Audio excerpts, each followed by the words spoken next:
캐나다로 이민을 왔다 다시 유학 이민을 하는 경우도 많고, 태어나고 자라서 대학 졸업하고 또는 직장 생활하다가 캐나다가 아닌 다른 나라로 많이 떠나는데요. 그 이유가 뭐라고 생각하세요? 다양한 이유가 있지만 크게 3-4가지로 나눌 수 있습니다. 안녕하세요. 오늘은 왜 사람들이 캐나다를 떠나는지에 관해 이야기해 볼까 합니다. 가장 먼저 언급해야 할 것으로는 높은 생활비인데요.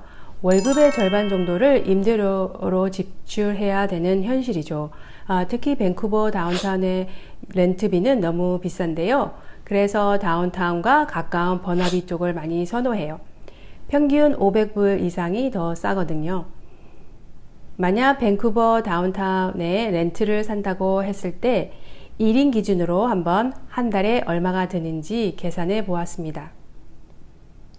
원 베드룸 아파트 평균 비용을 월 2,986으로 했을 때 먼저 기본 유틸리티 비용은 500 스퀘어 푸트 아파트의 경우 월 평균 79불 40, 휴대폰 요금은 한 달에 56불, 그 다음에 트랜스링크 패스 가격은 원존으로 계산해서 104불 90, 기본 식료품의 평균 밴쿠버 가격은 일주일에 한 번 구매할 경우 월 평균 400불, 일주일에 한 2번 정도 계산해서 밴쿠버의 중급 레스토랑에서 외식 이용을 한다면 한 400불, 친구랑 영화 정도는 보러 가야 되겠죠.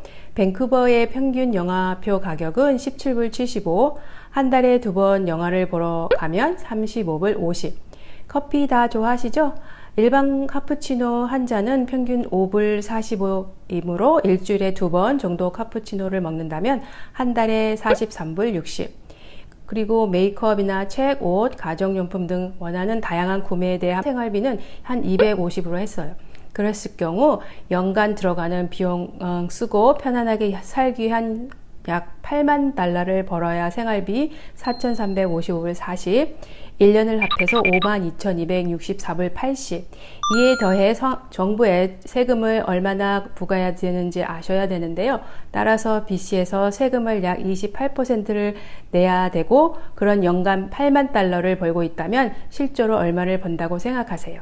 세금을 빼고 나머지 집으로 가져오는 월급은 57,972 정도, 8만 불을 벌어도 생활비로 1년을 52,264,80, 그래서 남은 돈은 그리 많지가 않아요. 제가 언급하고 싶은 두 번째는 브레인 드레인인데요. 문제는 캐나다에서 미국으로, 즉 인재 유출은 캐나다에서 교육을 받은 후 일반적으로 미국으로 취업하기 위해 떠나는 관행인데요. 매년 7%가 캐나다에서 미국으로 간다고 합니다. 2가지 주요 이유는 돈과 브랜드 인지도인데요. 신입 졸업생들이 일하고 싶어하는 기술 분야의 유명 기업 대부분은 미국에 본사를 두고 있기 때문이죠. 캐나다의 평균 IT 직원은 캐나다 돈으로 10만 불 또는 7만 4천 불인 US 달러를 벌고 있습니다. 이는 평균 캐나다인들보다 높은 급여이긴 하지만 미국에서 기술을 통해 얻을 수 있는 급여에 비하면 극히 일부에 불과합니다. 샌프란시스코의 베이적은 14만 5천 불, 뉴욕은 13만 3천 불, 또는 시애틀은 13만 8천 불의 급여를 거의 2배인데요.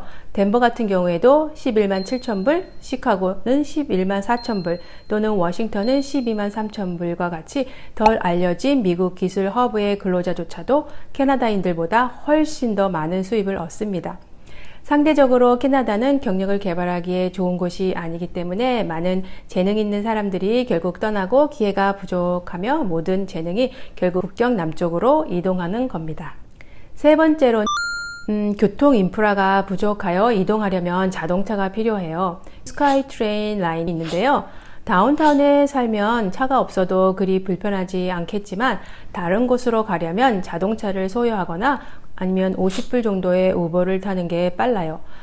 밴쿠버에는 방문할 수 있는 멋진 해변과 공원이 많이 있음에도 불구하고 버스가 있지만 이런 장소를 하려면 버스를 타고 약 1-2시간을 가야 되던가 아니면 약 2시간 또는 2배의 시간을 소요해야 되기 때문이죠. 그래서 편리한 시내에 살기 위해 말도 안 되는 임대료를 지불해야 된다는 게 좀 현실입니다. 그리고 하나 더 추가하고 싶은 것은 젊은 사람들 뿐만 아니라 많은 사람들이 불평하는 것인데요. 캐나다가 시민권자이거나 PR이 되면 건강관리가 훌륭하다고 생각하지만 그렇지 않다고 봐요. 캐나다 시민이고 이곳에서 20년 넘게 살아도 요즘에는 패밀리 닥터를 찾기가 매우 어렵기 때문입니다. 특히 스페셜리스트를 만나려면 패밀리 닥터의 연결이 꼭 필요하거든요. 전문의와 연결을 해주기 때문에 모두가 패밀리 닥터를 찾으려고 하고요. 그런데 많은 곳이 더 이상 페이션을 받지 않아요. 그래서 패밀리 닥터가 없는 사람들이 많고 그런 사람들은 워크인 클리닉을 갈 수밖에 없어요. 전문의를 만나야 되는데 보기가 정말 힘들고 대기자 명단이 길고요.